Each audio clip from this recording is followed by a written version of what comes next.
Hope TV Tamil நேயர்களுக்கு இயேசு கிறிஸ்துவின் நாமத்தினாலே வாழ்த்துக்களையும் வணக்கங்களையும் தெரிவித்துக் கொள்கிறோம். மற்றும் ஒரு இனிய நன்னாளிலே ஓய்வு நாளின் பள்ளி பாடங்கள் நிகழ்ச்சியின் சார்பாக உங்கள் அனைவரையும் சந்திப்பதில் மிகுந்த மகிழ்ச்சி அடைகிறோம். வாங்க நிகழ்ச்சிக்குள்ளே கடந்து போகலாம். இதனால் விசேஷமாய் பொதுவர் கெர்ஷோம் பொதுவர் சார்ல்ஸ் இருப்பது குறித்து மிகுந்த மகிழ்ச்சி. உங்கள் இருவரையும் நிகழ்ச்சிக்குள்ளே நான் வரவேற்றுக் கொள்கிறேன். அருமையான பாடத்தை நாம் படிக்க இருக்கிறோம். பொதுவர் கெர்ஷோம் துவக்கி வைங்க. துதிகன மகிமை யாவும் இயேசுவுக்கே. தேவனுடைய பிரதான கிருபையினாலே இந்த 2025ஆம் ஆண்டிலே முதல் காலாண்டு பாடங்களை நாம் படித்து வருகிறோம்.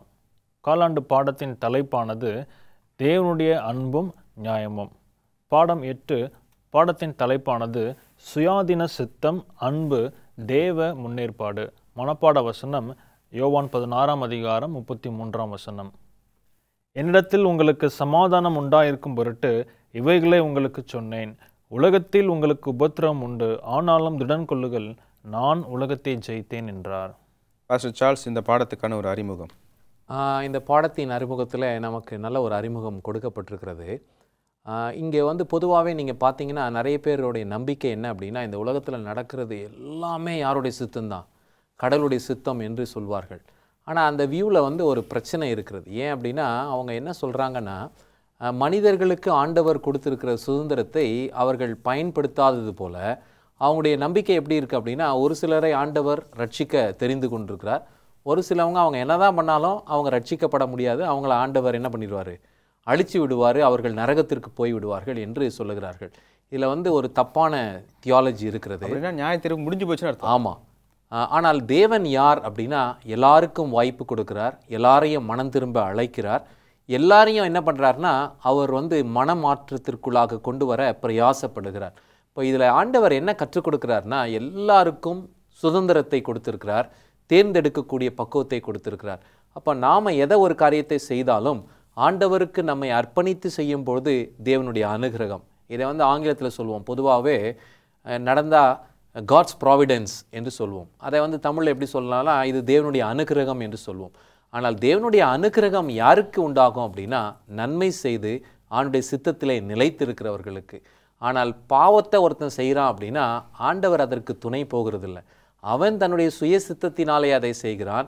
He is accountable. அந்த பாவத்தை செய்த அவன் அதற்கு பதிலை கொடுக்க வேண்டும், தேவன் அதற்கு காரணர் அல்ல என்பதை நாம் பார்க்கிறோம். அதனால தான் கலாத்தியர் 2-3 அதிகாரத்தில் பவுல் சொல்லும்போது, இன்றைக்கி நம்ம கிறிஸ்துவின் மேல் நம்பிக்கையாக இருக்கிற நாம் பாவத்திலே நிலைத்திருக்கிறோம் அப்படின்னா அதற்கு கிறிஸ்து காரணர் அல்லவே என்று சொல்லுகிறார். அப்போ நிறைய நேரத்தில் நமக்குள்ளாக சுயம் இருக்கிறது, அந்த சுயமே அதற்கு காரணமாக இருக்கிறது.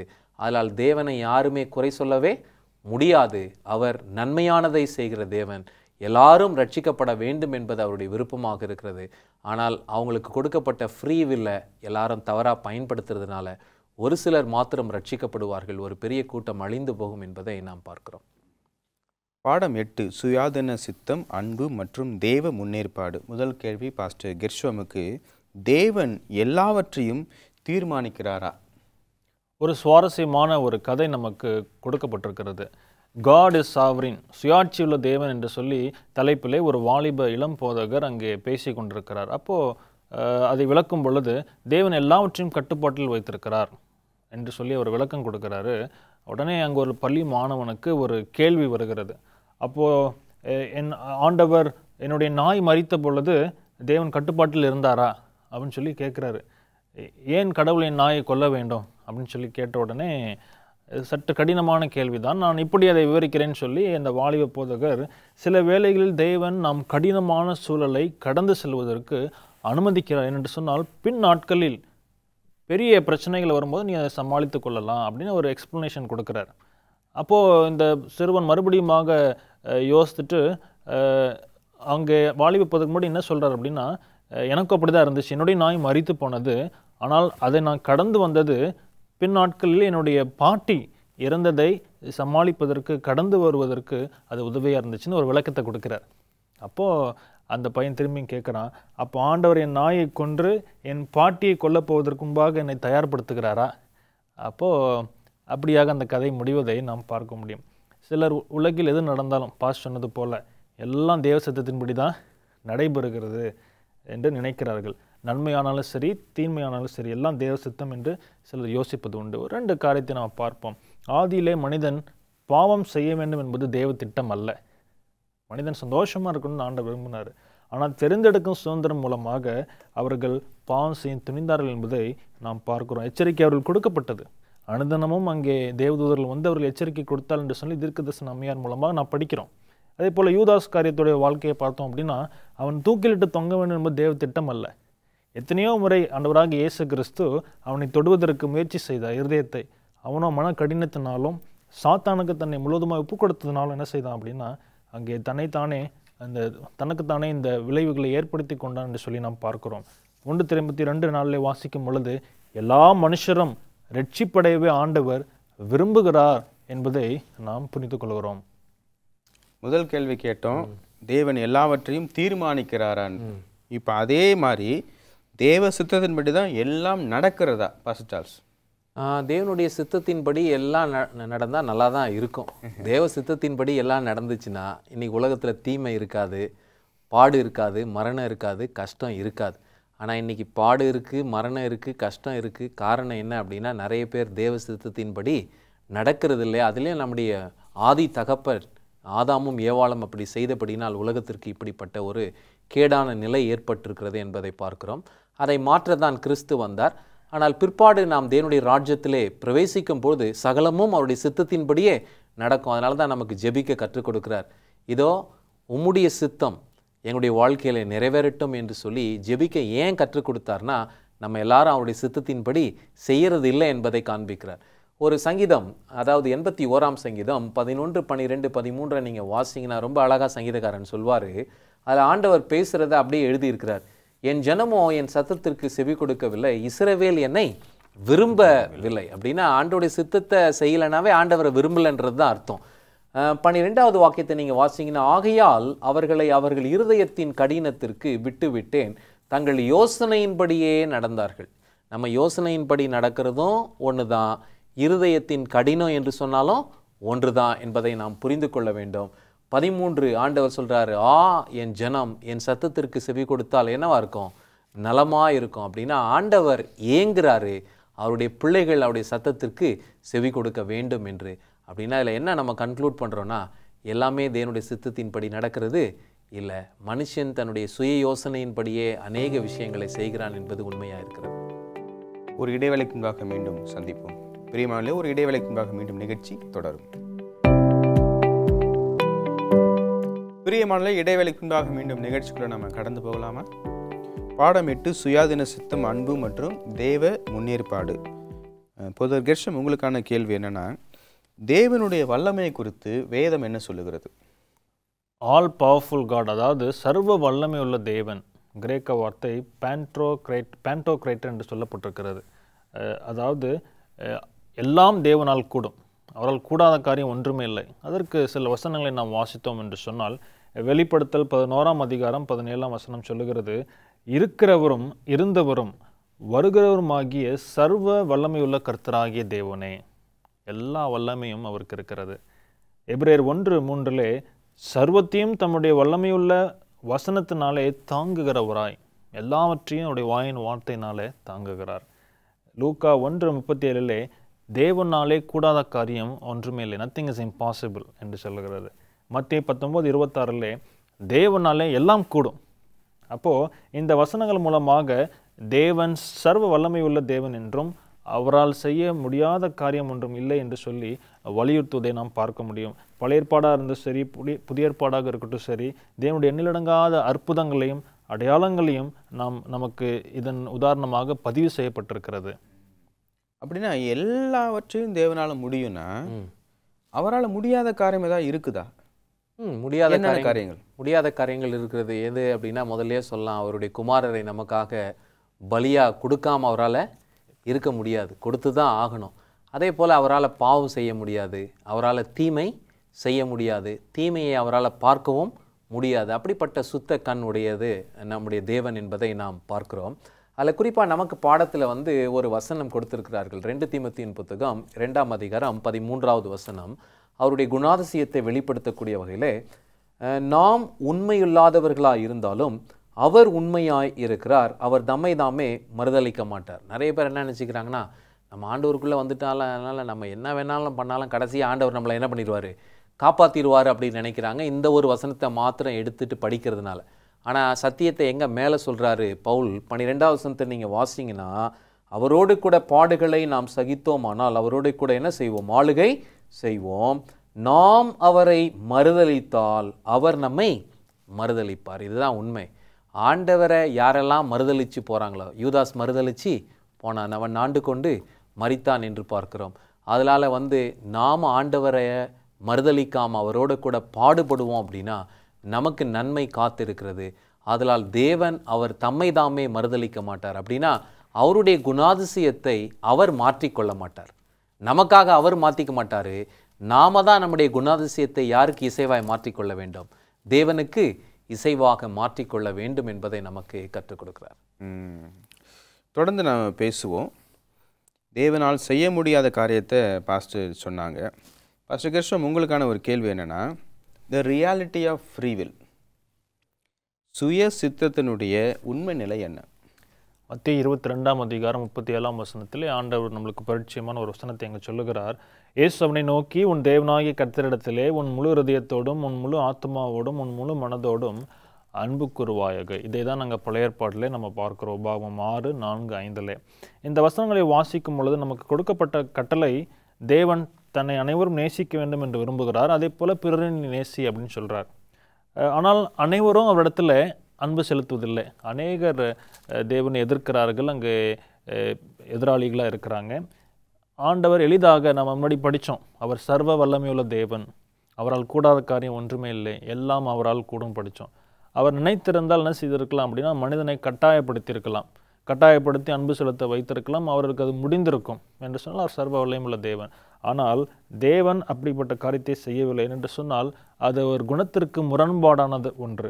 தேவன் கட்டாயப்படுத்த மாட்டார் என்று சொன்னால் கட்டாயப்படுத்துவது அன்பாய் இருக்காது. பலவந்தமான கீழ்ப்படிதலை தேவன் விரும்புவதில்லை. நம்முடைய சுய சித்தத்தின்படி அவரை நேசிக்க விரும்புகிறார் என்கிற ஒரு மேன்மையான ஒரு சத்தியத்தை நாம் புரிந்து கொள்கிறோம். பாஸ்டர் சார்ல்ஸ், தேவனை பற்றி வேதம் என்ன சொல்லுகிறது? உதாரணமாக தீத்து 1ஆம் அதிகாரம் 2ஆம் வசனத்தை நான் வாசிக்கிறேன். பிதாவாகிய தேவனும் நம்முடைய இரட்சகராகிய கர்த்தராகிய இயேசு கிறிஸ்துவினாலும் கிருபையும் இரக்கமும் சமாதானம் உண்டாவதாக. அதே மாதிரி இன்னொரு வசனத்தில் எபிரேயர்லையும் 6ஆம் அதிகாரம் 17-18 வசனங்கள் சொல்லுகிறது. இதனுடைய அர்த்தம் என்ன? இதனுடைய அர்த்தங்களை நாம் பார்க்கும்பொழுது நம்முடைய தேவன் வாக்கு கொடுக்கிறார். அந்த வாக்கு என்னென்னா, கிறிஸ்து இயேசுவுக்குள்ளாக உள்ளடங்கினது. அவருடைய குமாரரின் மூலமாக எல்லாவற்றையும் நிறைவேற்றுவேன் என்று சொல்லி தீர்க்க தரிசனமாக முன்னுரைத்து இருக்கிறார். அதை தான் இயேசு கிறிஸ்துவை பற்றிய சாட்சி தீர்க்க தரிசனத்தின் ஆவியாக இருக்கிறது என்று சொல்லி வெளிப்படுத்தின விசேஷத்திலே நாம் பார்க்கிறோம். முன்னுரைத்ததை ஆண்டவர் நிறைவேற்றி கொண்டே இருக்கிறார். அவரால் உரைக்கப்பட்டது நிறைவேறுகிறது. இங்கே நீங்கள் சொன்னீங்க இல்லையா, எபிரேயர் 6, அதில் குறிப்பாக 17-18 நீங்கள் யாருக்கு வாக்காக கொடுக்குறாருன்னா ஆபிரகாம்கிட்ட இந்த வார்த்தையை சொல்கிறார். அங்கே சொல்லும்பொழுது அங்கே பாருங்கள், அந்தபடியே தேவன் வாக்குத்தத்தம் பண்ணப்பட்டவர்களையும் சுதந்திரிக்கப் போகிறவர்களுக்கு தம்முடைய ஆலோசனையின் மாறாத நிச்சயத்தை பரிபூரணமாய் காண்பிக்கும்படி சித்தமுள்ளவராய் ஒரே ஆணையிலே அதை என்ன பண்ணாராம்? ஸ்திரப்படுத்தினார் என்று சொல்லுகிறார், அல்லது ஸ்தாபித்தார் என்று சொல்லலாம். ஆபிரகாம்கிட்ட ஆண்டவர் சொல்லிட்டாரு, நீ உன் மகனை பலி செலுத்த வேண்டிய அவசியமில்லை, உன் மகன் மரிக்க வேண்டிய இடத்திலே உன்னுடைய சந்ததிக்காக என்னுடைய குமாரர் என்ன பண்ணுவார்? மரிப்பார். அந்த மோரிய மலையின் காட்சி அதுதான். அந்த அனுபவத்தை ஆண்டவர் காண்பித்து ஆபிரகாமை அனுப்பிவிடுகிறார். அந்த இடத்திலே ஒரு ஆட்டுக்குட்டி அடிக்கப்படுகிறது. ஈசாக்கு அங்கு பலியாகவில்லை. அவர் மரித்தோரிலிருந்து திரும்ப பாவனையாய் பெற்றுக்கொண்டது போல தன்னுடைய ஒரே பேரான குமாரனாகிய ஈசாக்கை அவர் பெற்றுக்கொண்டு திரும்பி போனார். இதில் ஆண்டவர் நமக்கு என்ன கற்றுக் கொடுக்கிறார்னா, நாம் மீட்கப்படுகிறதற்கான ஒரு பெரிய இழப்பு அவருடைய குமாரர் சிலுவையிலே தொங்கினது. ஆனால் அவரை மீண்டும் உயிரோடு 3வது நாள் எழுப்பினதன் மூலமாய் அவரோடு கூட நாமும் எழுப்பப்படுவோம் என்கின்ற நம்பிக்கையின் நிச்சயத்தை கொடுத்திருக்கிறாரு. அதனால் இந்த தேவன் ஒரே ஆணையில், அதுக்குள்ள மேலுள்ள வசனத்தை நீங்கள் படிச்சீங்கன்னா இன்னும் சூப்பராக இருக்கும். தேவன் தம்மை காட்டிலும் பெரியவர் வேறு ஒருவரும் இல்லாதபடியினால் தமது நாமத்தினாலே அவர் ஆணையிட்டு கொடுத்தார் என்று சொல்லி அழகாக சொல்வார். நல்ல பாடத்தை படித்துக் கொண்டிருக்கிறோம். ஒரு இடைவேளைக்கு பின்பாக மீண்டும் சந்திப்போம். பிரியமானே, ஒரு இடைவேளைக்கு பின்பாக மீண்டும் நிகழ்ச்சி தொடரும். பிரியமானே, இடைவேளைக்கு பின்பாக மீண்டும் நிகழ்ச்சிக்குள்ளாக நம்ம கடந்து போகலாமா? இவங்கெல்லாம் பரலோகம் போவாங்க, இவங்கெல்லாம் நரகத்துக்கு போவாங்கன்னு சொல்லி நிறைய பேர் பேசிகிட்டு இருக்காங்க. அப்படின்னா முன்குறிக்கப்படுதல் பற்றி வேதம் என்ன சொல்லுகிறது? முன்குறிக்கப்படுதல் என்கிற வார்த்தை இன்றைக்கு நீங்கள் சொன்னது போல கிறிஸ்தவ உலகில் பிரபலமாக தவறாய் புரிந்து கொள்ளப்பட்ட ஒரு வார்த்தை. அதாவது தேவன் ஒரு சிலரை ரட்சிப்புக்கென்றும் மறு சிலரை அழிவிற்கென்றும் முன்குறிச்சிட்டாரு அப்படின்னு சொல்லி. ஆனால் வேதம் அதை போதிக்கவில்லை. முன்குறித்தல் அப்படின்ற ஒரு கிரேக்க வார்த்தைக்கு என்ன பதம் அப்படின்னு சொல்லி பார்த்தோம் அப்படின்னா, முன்கூட்டியே தீர்மானித்தல். அதாவது தனது சிருஷ்டிப்பின் சுய தீர்மானத்தை தேவன் தன்னுடைய அனந்த ஞானத்திலே முன்னறிந்து எதிர்காலத்தில் தேவ திட்டமிடுதலுக்காக முன்கூட்டி என்ன செய்கிறார் அப்படின்னா தீர்மானிக்கிறார். உதாரணமாக நாம் பார்த்தோம் அப்படின்னா ரோமர் 9:13 யாக்கோபை சிநேகித்து ஏசாவை வெறுத்தேன். இந்த வசனத்தை அனைவர் என்ன செய்கிறாங்க, தவறாய் புரிந்து கொள்வது உண்டு. ஆண்டவர் யாக்கோபை தெரிந்து கொண்டார், ஏசாவை அவர் தெரிந்து கொள்ளவில்லை. அவன் என்ன நன்மை செய்தாலும் அது பிரயோஜனம் இல்லை, ஏனென்றால் தேவன் அவனை தெரிந்து கொள்ளவில்லை. ஆனால் நம்ம அப்படி புரிந்து கொள்ளாமல் இந்த வசனம் ஒன்றுக்கொன்று முரண்பாடு இல்லை என்பதை நாம் அறிந்திருக்கிறோம். 1 தீமோத்தேயு 2:4 எல்லா மனுஷரும் ரட்சிக்கப்பட வேண்டும் என்பதுதான் தேவ சித்தமாக இருக்கிறது. அப்படி இருக்கும் பொழுது ஏசா தேவையில்லை என்று சொல்லி ஆண்டவர் என்ன செய்ய மாட்டார், தீர்மானிக்க மாட்டார். அப்போ என்ன புரிந்து கொள்கிறோம் என்றால், தேவன் தன் முன் அறிவிலே எந்த சகோதரன் தேவ திட்டத்திற்கு விசுவாசத்தோடு செவி கொடுப்பான் என்பதை அறிந்திருந்தார். எனவே அவ்வாறாக என்ன செய்யப்பட்டிருக்கிறது, அங்கே சொல்லப்பட்டிருக்கிறது. எந்த விதத்திலும் தேவன் தனி மனிதனை தெரிந்தெடுக்கும் சுதந்திரத்தை என்ன செய்ய மாட்டார், இடைபட மாட்டார் என்பதை நாம் புரிந்து கொள்கிறோம். 2 வசனத்தை வாசிப்போம். ரோமர் 8:29 தம்முடைய குமாரனுடைய சாயலுக்கு ஒப்பாய் இருப்பதற்கு முன்குறித்திருக்கிறார். ஆண்டவர் நம்ம எதற்கு முன்குறித்திருக்கிறார்னா, எல்லாரையும் அழைத்திருக்கிறார். கிறிஸ்துவின் சாயலாக நாம் இருக்கும்படியாக எல்லாரும் ரட்சிக்கப்பட வேண்டும் என்பது தேவன் முன்கூட்டியே தீர்மானித்திருக்கிறார். 2 பேதுரு 3:9 ஒருவரும் கெட்டு போகாமல் எல்லாரும் மனம் திரும்ப வேண்டும் என்பது தேவ திட்டமாக இருக்கிறது என்பதை நாம் தீர்மானத்தை நம்ம என்ன செய்கிறோம் அப்படின்னா இங்கே புரிந்து கொள்கிறோம். தேவனுடைய முன்னறிவு நமக்கு என்ன நம்பிக்கையை கொடுக்கிறது? தேவனுடைய முன்னறிவு நமக்கு வந்து நன்மையாக இருக்கிறது. ஏன் அப்படின்னா, ஆண்டவர் முன்னமே அதை அறிந்திருக்கிறபடினால் நமக்கு எச்சரிப்பு கொடுக்குறார். இதை வந்து ஆங்கிலத்தில் எப்படி சொல்லுவோம் அப்படின்னா, God knows the end from beginning என்று சொல்லுவோம். நமக்கெல்லாம் ஒரு விஷயம் வந்து நடக்க தான் நிறைவேற தான் நமக்கு தெரியும். ஆனால் ஆண்டவருக்கு எப்படி தெரியும் அப்படின்னா, முடிவு துவக்கத்திலேயே தெரியும். அவர் வந்து அந்த முடிவை முன்னதாகவே அறிந்திருக்கிறபடினால் அவருடைய பிள்ளைகளை எச்சரிக்கிறார். உங்களுடைய தீர்மானங்கள், உங்களுடைய செயல்பாடுகள் இப்படி இருக்குமே என்றால் அது நலமாக இருக்கும் என்று சொல்லி ஆண்டவர் அந்த எச்சரிப்பை நமக்கு கொடுக்குறாரு. ஆனால் இந்த முன்னறிவு என்பதை நாம் சற்று கவனமாக புரிந்து கொள்ள வேண்டும். பவுல் என்ன கண்ணோட்டத்தில் நிறைய இடத்துல அவர் பயன்படுத்துகிறார். ப்ரீ டெஸ்டினேஷன் என்கின்ற வார்த்தை அல்லது ஃபோர் நாலெட்ஜ் என்று சொல்லுகிறது. எங்கேயுமே அவர் வந்து ஒரு சாராரை நரகத்திற்காக முன்குறித்திருக்கிறார் என்று சொல்லி பவுல் எங்கேயும் எழுதவில்லை. அவர் இந்த வசனங்களை எல்லாம் எதற்கு மேற்கோள் காண்பிக்கிறார்னா, எபேசியர் 1:4 சொல்கிறாரு, தமக்கு முன்பாக நாம் அன்பிலே பரிசுத்தம் உள்ளவர்கள் ஆகவும். அன்புனாவே மேன்மையானது, அன்பை விட ஒரு சிறந்தது ஒன்றும் இல்லை. ஆனால் இங்கே சொல்லும் பொழுது அந்த அன்பில் நாம் என்ன ஆகணுமா, பரிசுத்தமாக வேண்டும் என்று சொல்லுகிறார். அப்படின்னா அந்த அன்பு தனியாத அன்பாக இருக்க வேண்டும். அதை எல்லாரிடத்திலும் காண்பிக்கக்கூடிய ஒன்றாக இருக்கணும். சத்துருக்களிடத்திலும் அதை காண்பிக்க வேண்டும் என்பதெல்லாம் காமிச்சிட்டு, குற்றம் இல்லாதவர்களாய் இருப்பதற்கு அவர் உலக தோற்றத்திற்கு முன்னே இதோ கிறிஸ்து இயேசுவுக்குள் அவர் நம்மை தெரிந்து கொண்டபடி, கிறிஸ்துவுக்குள்ளே நாம் சுத்திகரிக்கப்படுவோம், நாம் கிறிஸ்துவுக்கு நம்மை ஒப்பு கொடுப்போம், அவரை நாம் ஏற்றுக்கொள்வோம் என்பதையெல்லாம் அவர் முன்னறிந்ததை தான் பவுல் இங்கே எழுதுகிறார். அப்போ இதில் என்ன நம்ம பார்க்குறோம் அப்படின்னா, தேவனுடைய அழைப்பு இருக்குது, அவருடைய தெரிந்து கொள்ளுதல் இருக்குது. அதே நேரத்தில் அவருடைய பிள்ளைகள் தன்னுடைய சுய சித்தத்தை யாருக்கு ஒப்பு கொடுப்பாங்க, கிறிஸ்துவுக்கு ஒப்பு கொடுப்பார்கள் என்பதை அறிந்ததை தான் இங்கே பவுல் இப்படி எழுதுகிறார். உபத்திரவம் நடக்குது, கஷ்டம் நடந்து கொண்டிருக்குது, அதை நாம் சகிச்சிட்டு இருக்கும் பொழுது அதை சகிக்கணுன்ற ஒரு எண்ணம் எப்படி வருது, என்ன நம்பிக்கைக்காக நம்ம சகிக்கிறோம்? யோவான் 16:33 ஆண்டவராகிய இயேசு கிறிஸ்து சீஷர்களை பார்த்து சொல்கிறாரு, என்னிடத்தில் உங்களுக்கு சமாதானம் உண்டாயிருக்கும் பொருட்டு இவைகளை சொல்லுகிறேன். தொடக்கம் நல்லா தான் இருக்குது. ஆனால் தொடர்ச்சியாக வாசிக்கும் பொழுது, உலகத்தில் உங்களுக்கு உபத்திரவம் உண்டு, ஆனாலும் திடன் கொள்ளுங்கள், நான் உலகத்தை ஜெயித்தேன். ஆண்டவர் அதை தீமையுடைய பிரசன்னத்தை அவர் அங்கே மறைக்கவில்லை, நிராகரிக்கவில்லை. உலகத்திலே உபத்திரவம் உண்டு. பொதுவாக நாம் எதிர்பார்க்கறது வேறு ஒரு ஸ்டோரியாக இருக்கலாம். நாம் ஒரு பிரச்சனையே இல்லாத ஒரு வாழ்க்கை வேணும் ஆண்டவரே, ஒரு சவால் இல்லாத ஒரு வாழ்க்கை வேணும் ஆண்டவரே. ஆனால் ஆண்டவர் சொல்கிறாரு, எல்லாம் உண்டு, ஆனால் திடன் கொள்ளுங்கள் என்று சொல்லி அங்கே தேவன் ஒரு அழைப்பை கொடுக்குறார். என்னென்று சொன்னால், நான் உலகத்தை ஜெயித்தேன். அப்போ என்ன சொல்கிறார் அப்படின்னா, அவரிடத்திலிருந்து நாம் பலனை பெற்றுக்கொள்ள வேண்டும். கர்த்தராகிய இயேசு கிறிஸ்து நம்முடைய பரியகாரியாக அங்கே பரலோக ராஜ்யத்திலே பரிந்து பேசி கொண்டிருக்கிறதை நாம் பார்க்க முடியும். அப்போது இந்த மாபெரும் ஆன்மீக போராட்டம் என்பதை மனதிலே வைத்து உலகத்தின் தீமையிலிருந்து தேவன் நமக்கு நன்மையை அருளுவார். அந்த உபத்திரத்தை நாம் கடந்து வரும் பொழுது தேவனோடு நெருங்கி ஜீவிக்கிற ஒரு அனுபவத்தை தேவன் நமக்கு கொடுப்பார். மற்றவங்களுக்கு சாட்சியாய் வாழ உதவி செய்வார் என்பதை நாம் புரிந்து கொள்கிறோம். 2 கொரிந்தியர் 4:17 வாசிக்கும் பொழுது ஒரு அருமையான வாக்குத்தத்தம், அதி சீக்கிரத்தில் நீங்கும் லேசான நம்முடைய உபத்திரவம். அப்போ உலகத்தை ஜெயித்த கிறிஸ்து நம்மோடு இருக்கிறார். ஆகையால் விசுவாசத்தோடு நாம் முன்னேறி செல்லலாம். பாடத்தை நிறைவு செய்கிறோம் பாஸ்டர் சார்ல்ஸ். ஒரு மனிதனுடைய தீர்மானம் இப்படி தான் இருக்குன்னு சொல்லி ஆண்டவருக்கு தெரியும். அதுலேயும் தேவனுடைய சித்தத்தை எப்படி நிறைவேற்றுகிறார்? இது ரொம்ப ஒரு அற்புதமான ஆச்சரியமான ஒரு செயல், எல்லாரையும் சிந்திக்க வைக்கிறது என்று நாம் பார்க்கிறோம். இதில் ஆங்கிலத்தில் நமக்கு ஒரு அழகான ஒரு சென்டென்ஸ் கொடுத்துருக்காங்க. Divine providence is not simply one dimensional. தெய்வீக அனுக்கிரகத்தை நாம் ஆராய்ந்து பார்க்கும்போது ஏதோ ஒரு வகையில் மாத்திரம் ஆண்டவர் செயல்படுகிறார் என்பது அல்ல.